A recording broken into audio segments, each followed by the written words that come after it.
Hai guys, kembali dengan Joseph dari Review Indonesia. Kali ini kita mau review sebuah smartphone dari Unihertz, yaitu Unihertz TikTok S. Jadi kita akan reviewnya bagaimana. Detail reviewnya pastikan kalian tonton sampai habis ya guys. Tapi sebelum itu jangan lupa klik tombol subscribe, aktifkan loncengnya, dan follow sosial media review gadget ya guys. Jadi mari kita langsung review dari Unihertz TikTok S ini ya guys. Mari kita bahas HP ini dari beberapa aspek.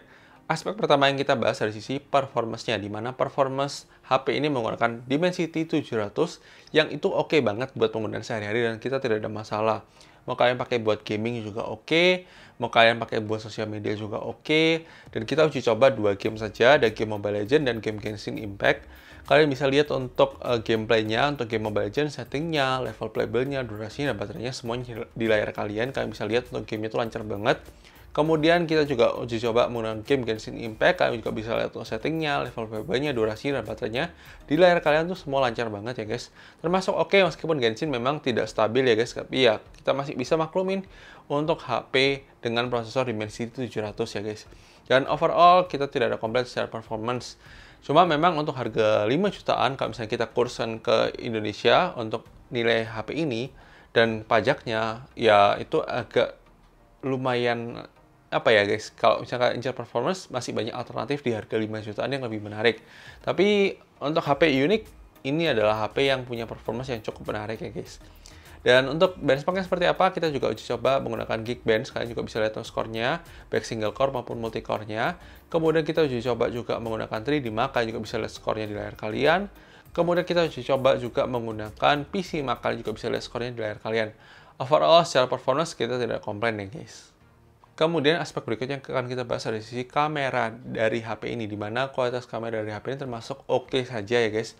Untuk rentang harganya, fitur yang dibawa oleh HP ini tidak terlalu banyak untuk kita bisa ulik ya guys. Jadi sangat disayangkan banget, fiturnya sangat terbatas banget untuk dari aplikasi kamera bawaannya, dan kualitas kameranya termasuk standar untuk kelas harganya ya guys. Jadi ya kita tidak bisa komplain lebih jauh. Kalian bisa lihat tuh sampel foto maupun videonya setelah ini ya guys.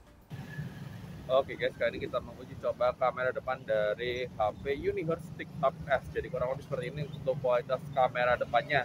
Jadi kalau kalian perhatikan tuh outdoor ya, secara dynamic range ya termasuk oke sih guys. Tapi meskipun gitu bukan yang terbaik di kelas harganya. Tapi kalau kita bisa bilang ini masih acceptable lah guys. Masih cukup baik lah untuk kualitasnya. Tapi kita nggak tahu kualitas microphone seperti apa, karena ini sangat-sangat berisik banget di luar. Dan apakah bisa oke atau tidak oke. Dan ini kalau sebagai informasi juga, kalau misalnya kita gunakan layarnya di bawah terik matahari masih cukup terlihat dengan baik. Meskipun begitu, memang untuk layar kalau pakai panel Super AMOLED atau AMOLED pasti akan lebih terang lagi guys. Tapi ya menurut kita masih oke guys. Untuk kualitasnya kalian bisa tulis di komentar mengenai kualitas kamera depan dari Unihertz TikTok S ini ya guys.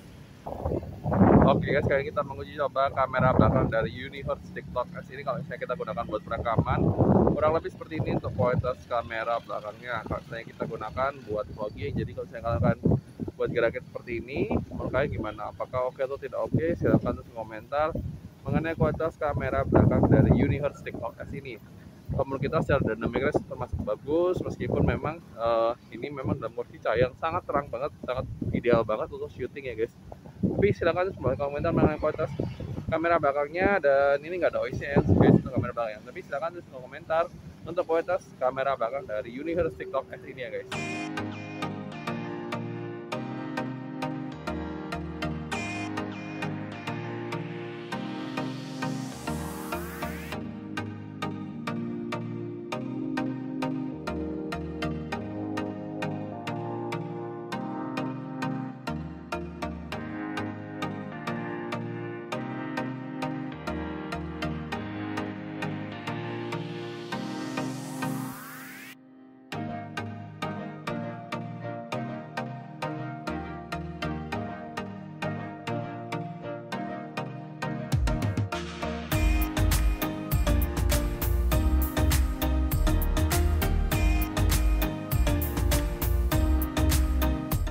Kemudian kualitas layar IPS Full HD Plus 60Hz-nya itu termasuk oke untuk digunakan sehari-hari, tapi sangat disayangkan banget untuk harga 5 jutaan untuk kalau dikursor ke Indonesia.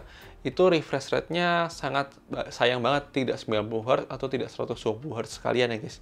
Tapi ya kita tidak tahu karena ini adalah HP luar negeri yang dimana kalau kalian import ya itu standar mereka itu sudah termasuk murah dan mereka memberikan layar 60Hz itu termasuk cukup ya guys. Jadi kita tidak boleh komplain ya guys, anggapannya kayak gitu. Kemudian dari sektor speaker, kualitas single speaker di bagian belakang ini termasuk agak kurang untuk HP ini. Kalian bisa dengar untuk sampel audio speakernya di video unboxing ya guys. Kemudian dari sisi baterai sendiri, kapasitas baterai 5200 mAh-nya termasuk oke. Bisa banget dipakai buat seharian, tapi memang sedikit setan karena dia menggunakan dua layar.